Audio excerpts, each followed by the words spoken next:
Good evening, everyone, and welcome to Scariff Bay Radio in conjunction with Clare TV. My name is Nicholas Finn, and we're joined tonight by Eoin Brennan. Eoin Brennan is a tome of knowledge when it comes to sport. I don't ask for Alexa or anything that I just ask Eoin. He's all the answers, and he keeps us well informed, and he always has his finger on the pulse of everything that happens in Clare sport outside of it, outside of the GA. So welcome, Eoin. Yeah, I can I have a face made for the radio. Yeah, you have a pace for the radios, right? Yeah, and we're all dressed up for radio, so. But yeah, it's great to be here at Scariff Bay myself. I love to drive out here, and I've just learned that you're a half a Scariff man or something like that. Anyway, you're not a full magpie. No, I don't know if anyone could be a full magpie without 17 generations, but yeah, I love my mother's from Scariff, my father's from Monaghan, so there's a big there. I don't know. There's a lot of DNA in there. There is, But Owen, we'll just talk. I suppose last Saturday evening, I met you down at the Cusick Park. Big crowds, sunny evening, great atmosphere. Unfortunately, our first half performance didn't match the weather and whatever. Like we just struggled again for I don't know how many times now that we've struggled to get up to the pace of a game, and we allowed Tipperary score 4 first half goals, which was detrimental in the end, really, I suppose. Yeah, look, obviously, it's too big amount to be climbing every day. You can go to the well, maybe one, possibly twice. And look, they did come back, so it just shows the character that's been in the team. And look, they are there happening for a reason. But you just can't do it. You can't keep doing it, especially with the amount of injuries I suppose we've had at the moment. It just has been a very, very underwhelming kind of a championship so far. I think that we've missed 4. Well, when Conor Lean went off, we're missing 4 of the last year's All Ireland winning defence. So I think if you took 4 players, including fullback and centre back, out of any of the intercounty teams at the moment, they might struggle. So that's why I thought we might just learn a few lessons from the Cork game and actually maybe push someone there to kind of sweep up around, or just have an eye on the ball. And well, see, the thing with Clare is the big old man for man, which is great, and it's high risk and high reward if it works out, and everyone kind of wins their own duel. But unfortunately, when you have no one watching the house and nobody watching the space, or all it takes then is for one person to make a runner from deep, or for one of those to lose their marker, and you have a lot of space inside. And that's what ultimately happened. Tipperary did like Cork did. They dragged out their half forward line, left a lot of space inside, and just pummeled balls in. And look, you could be the best full back line in the world, but that consistency is going to get you one day. So I mean, 4 goals we conceded. Look, I think they were Quilligan, and it could have been 6, 7 goals. So we were kind of blessed really just to concede the 4 when you actually look back in the game. Yeah, that's true, and it was a lot like deja vu from a couple of years ago as well. Like, and I know, and started at centre back, like, and I thought it was a big ask for a guy who hasn't played a huge amount of intercounty hurling. I thought that was a big ask. Conor Lean obviously wasn't able to turn. It seemed he's carrying that knee injury, and that had a big bearing as well. But in fairness, John McGrath, especially John McGrath, I thought, like you've Jake Morris, Jason Ford, they're lively guys, and they really made hay. Like, I thought, and their ability, and you have to admire that about the Tipperary team. They just have the stick work. They have the stickmen, and John McGrath is a great man to buy that extra yard. Everyone wants a half yard, but John McGrath seems to be able to buy a full yard or 2, and he's a very clever hurler and knows where the ball is going to be, and he's there before it. So we were just under all that pressure in that first half, and it just seemed to. Yeah, look, to be honest, because they have great experience. I mean, if you think about it, like we haven't been beaten at home that often. We'd be beaten by Limerick there at the start of last year's championship when we were 9 points up, and that's the results that shouldn't have happened. But outside of that, we've had 3 defeats at home, and all in the round robin series, which is now under 6th series, and all 3 have been to Tipperary. And the reason for all three results was gold. It was 3 the first day, it was 5 2 years ago in the opening round, and it was 4 again on Saturday evening. So that's 12 goals in 3 games. I mean, you don't have to look any further than that when you put it like 4 goals per game. So, I mean, it's easy to see why they have prospered in all those games. We don't concede those goals, we don't lose the game. But that just shows that the standard of forward that they have, they're lively, they're dangerous, and unfortunately, with a full defence, we struggled to be holes in them. So when we were making so many, and you had to put in relatively inexperienced or some with no championship experience at all, then it's going to be a struggle. And that's why I think they could have just done with a bit of help, just in the first half. I know we don't always want to go back to sweepers and all that on a full time basis, but look, horses for courses. We were against the strong breeze. We could see what they were doing, and even after, I think John McGrath got a goal after 6 minutes, and he got a ball straight afterwards. He beat his man, and just about cleared the crossbar with it. We were very, very blessed not to see 2 goals in the first minute. And after that, we should have said to ourselves, we need to give ourselves a small bit of cover. Look, it's easy to be critical now, but I just think after the Cork game and with the start that Tipperary made, it wouldn't have taken a lot for them to pull back someone in there, because we only had a 2-man full forward line ourselves. So where was that extra guy that was coming out? He could fill into midfield, put somebody back like either Carl Malone or any of the players that could come back. Ryan Taylor could do a bit of a job of shooting around the space or whatever.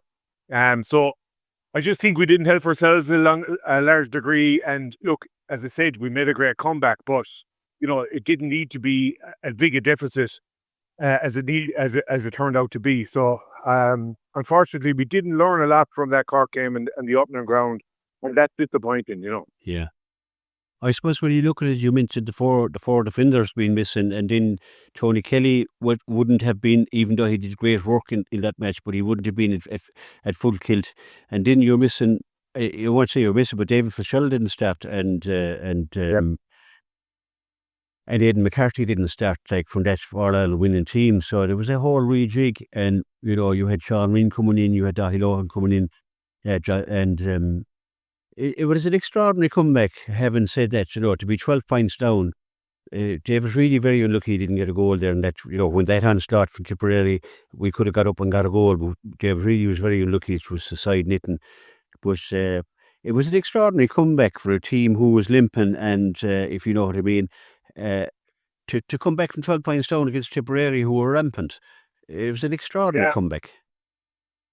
No, it was. It's just disappointing then that you couldn't see it out, because having come back from 12, it obviously just took too much out of them when it was level to try and push on that extra gear, and that's where you needed the subs. And we had a very all-star subs that came on for a finish, including John Conlon and Shane O'Donnell and David Fitz and all those kind of players. But as you say, it was just disappointing that we went so far behind to have to come back. It's just a great pity. But if you meet all those players, it's difficult to try and replace that kind of quality. And there's no doubt about the character of the team. Even with half a team, Clare will always give you 100%. Under Brian Lohan in particular, they've always given 100%. So it's great backing of these lads. And, most of the time they have come out on top in the last couple of years. Just unfortunately this year, it's just been compounded, really, injuries with a little lack of form for some of the players. And it just has kind of seeped on for the league, and we just haven't really got going at any stage. I know we beat Limerick in Limerick, and we thought that might be the turning point of the season, but maybe Limerick were in as much transition as we were at the time, and listening to a lot of players thought. So we just still need that kick, and hopefully we get a chance to have that kick in 2 weeks' time, because I suppose it'll all depend on results this weekend, and we are fixing the final round. But for the moment, anyway, let's hope we're going into that Limerick game with a lot. We have something to play for, yeah. When we brought on the subs, we had really worked our way back into the game, and then you're thinking, well, David Fitzgerald is coming and Shane O'Donnell is coming, and they came on, and Ian Galvin. But somehow for me, I thought taking off Sean Rinn was a bit of a mistake. I thought he was getting a bit of a foothold in the game, and he was after scoring 2 points. He had a point scored in the first half. But I don't think the subs had the desired effect. It was the right thing to do to bring him on, obviously, but it just didn't seem to have that effect that would drive the game home, if you know what I mean. And it's just not trying fault to the players, but we just didn't get to kick on when we drew level.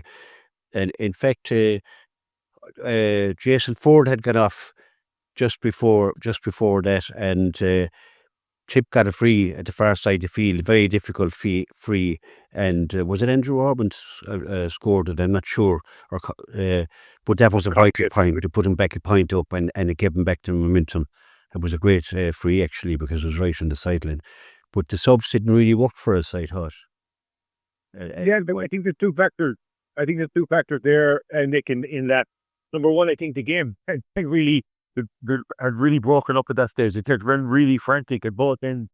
Both sides had chances. I just think the kind of structure of the team had gone a little bit out the window, and I'm not sure if the guys coming on knew exactly where they were going, or what their specific role was. I think there was a lot of, we need to get these guys on the field, as we found out after Shane O'Donnell has only trained twice, and look, he went to breathe and really made an impact, and a really great psychological boost. I've never heard a roar like it when he came off the bench, and then he let like a salmon to catch the first one and brought two defenders to him and earned the free. But unfortunately, we just couldn't get our hands on the ball, and I don't know if we were putting it into the right areas. And I think the game had just kind of broken up a little bit too much for me anyway at that stage, because we just needed a little bit of structure so that guys knew where they were, they could attack the ball. But everyone, it was a bit like an under-12 game for a finish. Everyone was just chasing the ball, and Tipperary managed just to get a couple of scores to get away, and it was a really letting blow, because we seemed primed to actually take over. We had the wind in our back.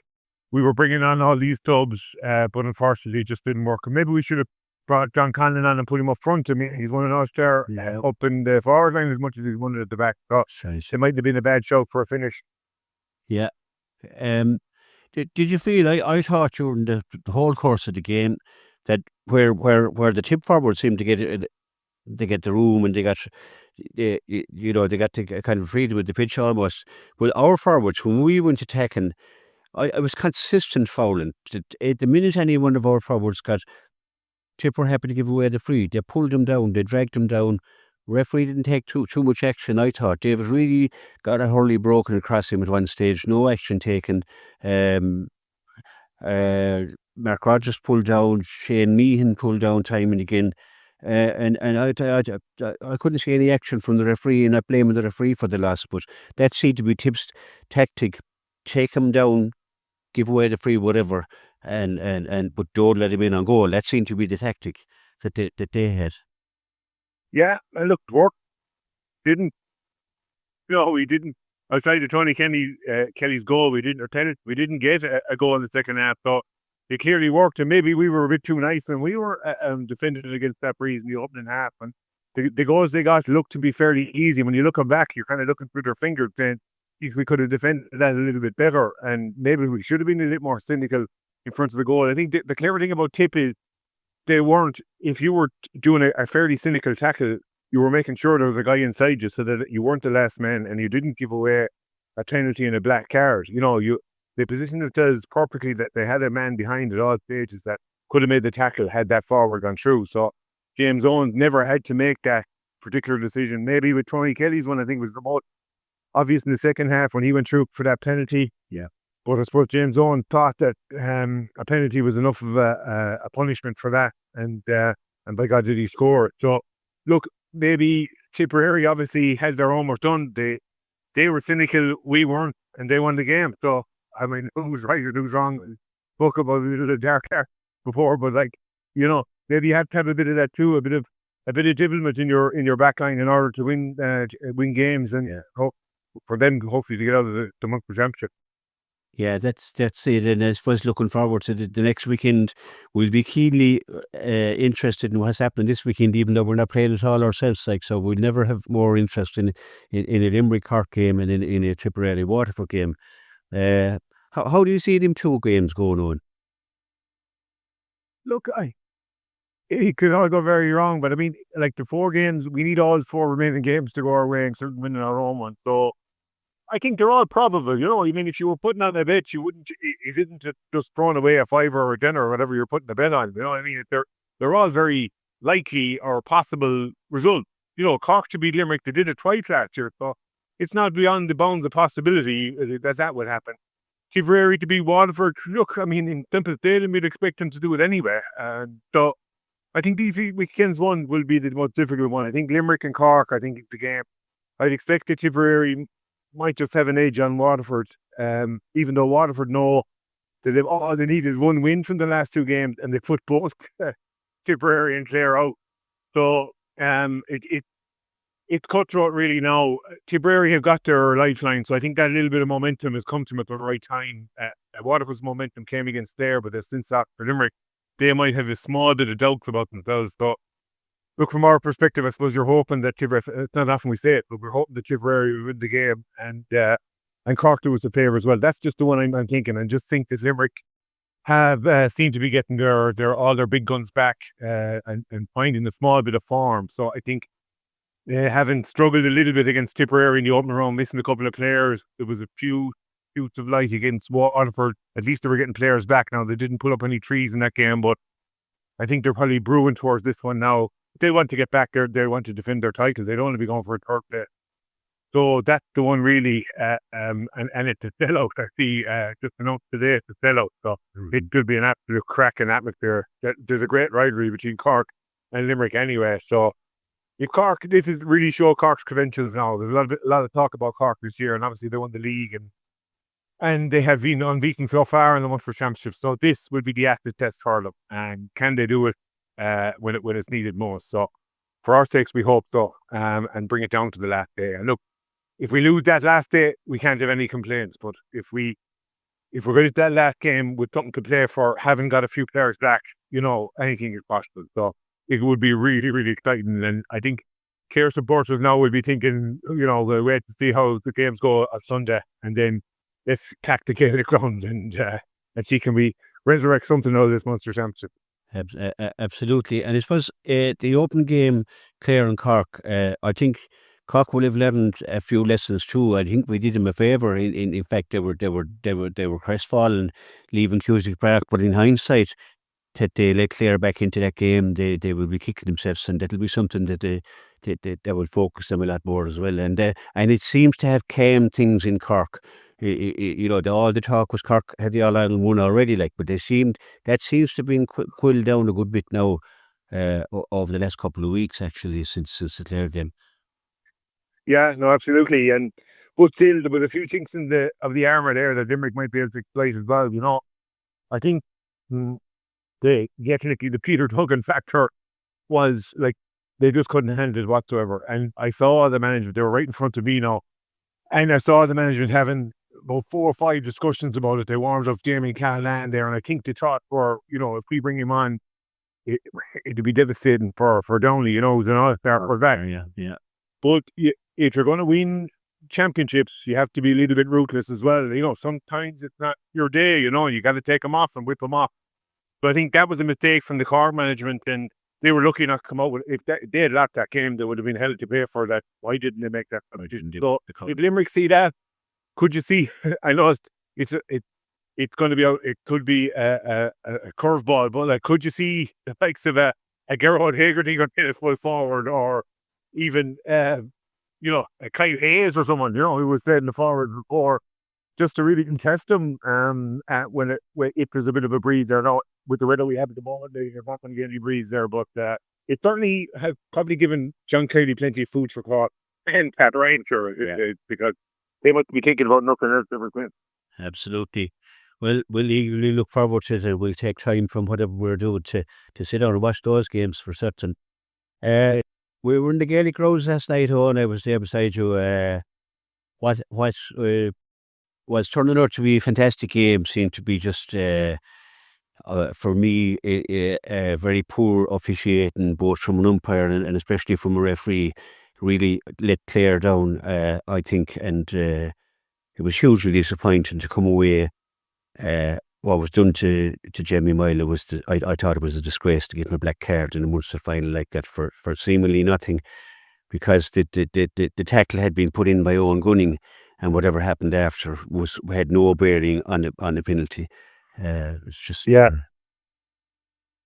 look, it's extremely frustrating to be in there last night and watching it, because it was a great game, and look, it could have done either way, and if Tipperary come out on top, and anyway, sure. Look, if you're beaten by the better team, you don't really mind, but the manner of it really, just left an awful bitter taste in the mouth of Clare supporters. We've been down this road before.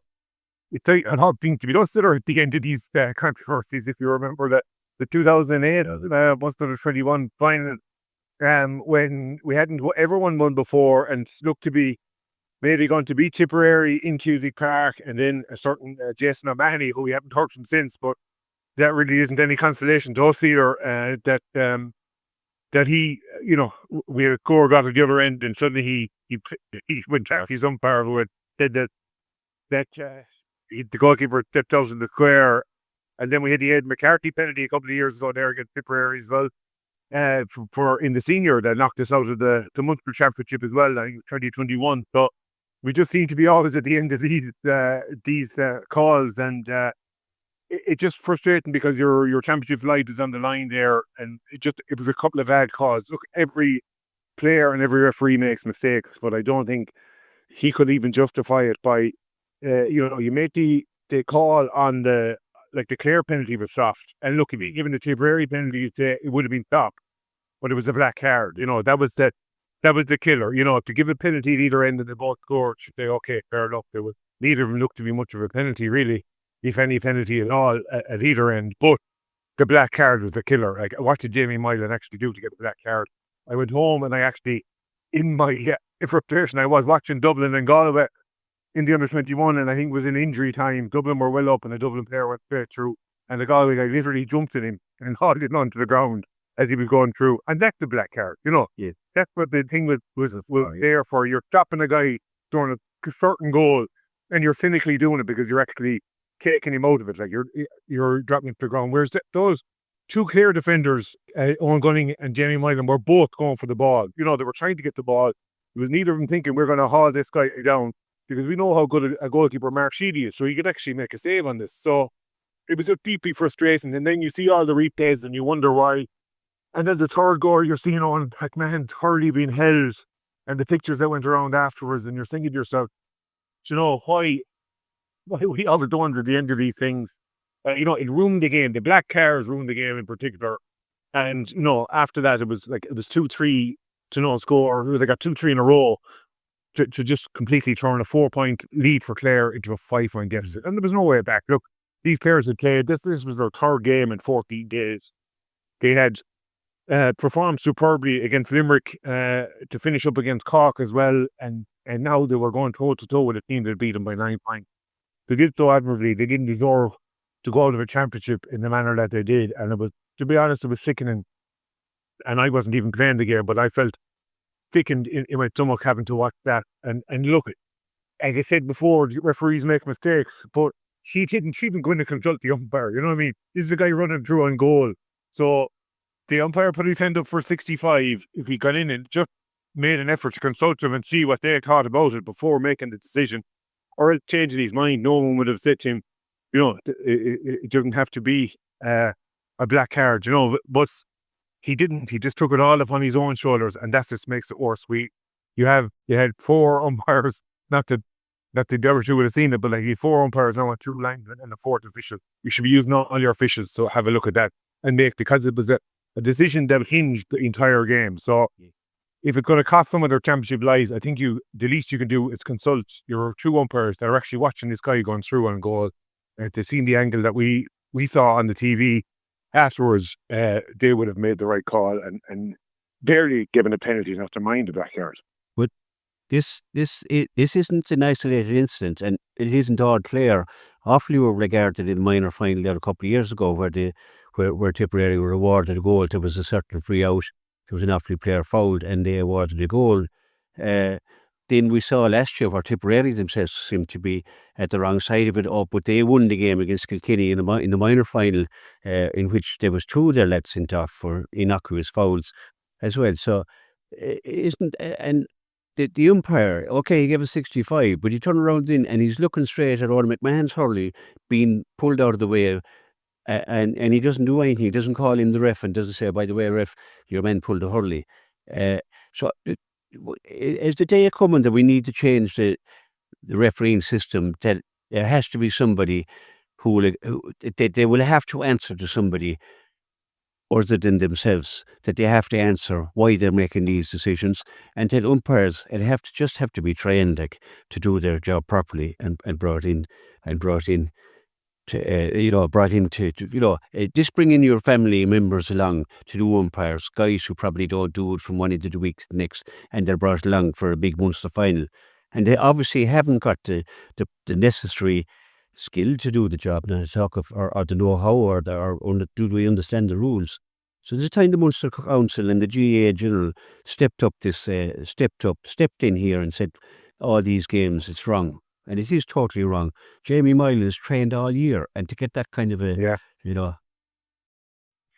So you did right, and it could, in fact, actually, it was a prominent deep Clare man after the game. Actually, he said to me, and he made a great point in saying that when you're at that level of Munster final, it should be a top class referee that referees it. You can try out your newer referees in the group stages and all that. The jeopardy isn't that much. There will be games, there are knockouts, and you need to up your skill level. Like, what would be wrong with Colm Lyon coming down and refereeing that game? Because everything is on the line for these teams. It's knockout stuff. There's silverware on the line. They're giving everything all year. The least you can expect is that, look, if we're beaten, as I said, by the better team, fair enough. But if it's the referee and decisions that he made that are costing it's just not good enough. And problem is, there's no retribution about it. There's nothing we can do. It doesn't matter if you give 3 blatant penalties to Tipperary at the end. There's nothing Clare could actually do about it afterward. We can grumble, we can throw our hands in the air and be frustrated, but there's nothing they can do when a manager can't come out afterwards and lambast the referee either, because he'd be given a suspension. So, there's no forum or anything like that they can go into and say, look, do not have a look at this and say, what can we do about it? But as I said, maybe we should have a more experienced referee there. When you get to a Munster final at under 20 level, it's the next adult grade up to senior. So why couldn't there be a senior referee or an experienced referee to go over it? And there's plenty of other levels for other referees to get a bit of experience. Bruce said it's fine, but when you get to that level, it has to be someone of vast experience that won't make rash decisions like that, because it was a rash decision. It was, yeah. I mean, Fred Haggerty was going for minute of the match if it had Clare got over the line, things like that. But that's all for another day. I suppose we're out of it now.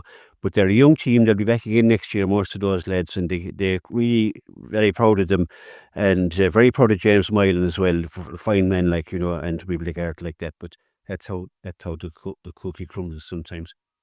Just while that thing. Just on that long, but I feel sorry for that bunch of players in particular. I know a lot of them are underage next year, but for the guys that are on the age, were the team 3 years ago that I got to a Munster final against Tipperary, their first Munster final, went back. You put on them with the shootout in a minor final, and people just go, should there be penalties at minor level? We're talking about being sensitive to under 16, under 17 players, 15 for some of them. So they had to suffer that heartbreak at the time, if you remember. And now they have this. This down on top, they must be wondering, a good point. Well, if they're not contemplating hurling, and why is it all worth it, then you never know what, because they've been big arse really at both levels, having reached Munster finals and playing at the highest level at their grade for their county. So I really, really, my heart goes out to them, because they didn't deserve that. They gave it everything. One of their better performances, you mentioned Fred Haggerty there, I think it's his best performance in the Clare jersey. So, I just feel so sorry for him, and none of that was their fault. Unfortunately, they were just done. Unfortunately, a little bit of cheating going on, unfortunately, and it's a little bit sickening. Yeah. I suppose just to finish up, I can't really close without talking about the elephant in the room, which has been the Aidan McCarthy saga, I suppose, at this stage, because it's all over the papers and all over the media all week, for good or other. What you read of the situation? I don't want to I'm not putting your head on the block now, but we could do without that kind of distraction, even coming up, in the middle of a championship. Yeah, I suppose. Look, when a high-profile player, an All-Ireland winner, is off the panel, he was on it 1 week, he's on the team, and then off the panel, you're right that good of what happened, and obviously there was a row between himself and the manager, and in that regard, the player that comes out on the wrong side of it. But I think from Ed McCarthy's point of view, he wanted to clarify, because there's a lot of rumours out there that he was the one that just threw his ties out of the pram that he wasn't going to be in the starting lineup, and he kind of had a huff and took off and left the squad. So from his perspective, he was just trying to put a bit of clarification on it. I suppose to say, look, I was willing to play. I just was dropped from the panel, and I was willing to play if I was asked upon. So I think from his perspective, like you saw the previous tweet he put out was, I think, 2021. So he'd had a man just go to social media up, and I think he felt that he had to say something because the rumours around were that he would have walked and he left his county in the lurk, and he just wanted to clarify that to say that he didn't do that and that he was really willing and able. And look, these things happen. I suppose we don't know the ins and outs of the exact incident that happened, but the bottom line is manager can keep their own squads, and Clare come and go all the time. Just he's a very high profile player, and he's obviously talented in a lot of county, but I suppose, the camp now can't be less unsettled either. They have to drive on now for the Limerick game, for good or for bad, and hope that they get the injuries back. You have 2 more weeks for Shane O'Donnell and Donny Kelly, and all those are coming back into it, and hopefully we'll get one or two of the defence as well. So a party for Aidan, but I suppose they're going to have to move on with what they have now. Yeah. Well, you'd imagine that if we could get a kind of a Henry Kissinger style person to step in there and bring the heads together and say, look, let's put this behind us and let's move on together, who would be the best outcome for everybody, I think. I think that may be a conversation for the summer, when things have settled down and you're making plans for the following year. I think, it'll be disruptive at this stage, keep going back over this same thing, and we're to keep going back into the media and becoming a bit of a saga. Look, it happened. We don't know the reasons for it. We're only speculating here what actually happened. So the simple fact is that, there's 40 other players in the panel, and now they have to go and move on and just go what they have for the championship now, and hope that we still be in the championship come next week, because, there's no guarantees of that. So I think they just have to draw a line under it, really, and both sides just, I suppose, cool down it from their own perspective and maybe revisit it in the summer. Yeah. Well, Eoin, thanks very much. It's lovely weather for Lahinch, but I think we still want we'd like to see probably Thurles and a few more pitches again before the summer. So we'll keep the fingers crossed. Don't forget Lough And Lough Derg here beside me. Yeah, I might have a try. Yeah. Out to Holy Island to get your 10 now, Nick. I need to go to Holy Island to get more than a 10, but anyway, would you get pennants out there? You would? But I don't know if you'd have the type of pennants you're looking for. I bet it's a big ask, I know, but Eoin, as always, you just have your finger on the pulse, as I said at the beginning, and you're the go-to man when we want to know something around County Clare and sport, and keep up the good work in the Clare Echo and so on. It's great to be informed. We read your piece today. You, as usual, you were spot on in your analysis, and you didn't hurt anybody in doing it either. You said it as it was, so well done for that, Eoin, and thanks very much. No bother, Nick, anytime. And I'll get to the new show now. I'll get to data there with Mike Mack and Seamus. So I'm happy to be in that company anyway. Very good, very good. You're up with that company, is right. Thanks a million, Eoin. Thanks, Nick. Cheers.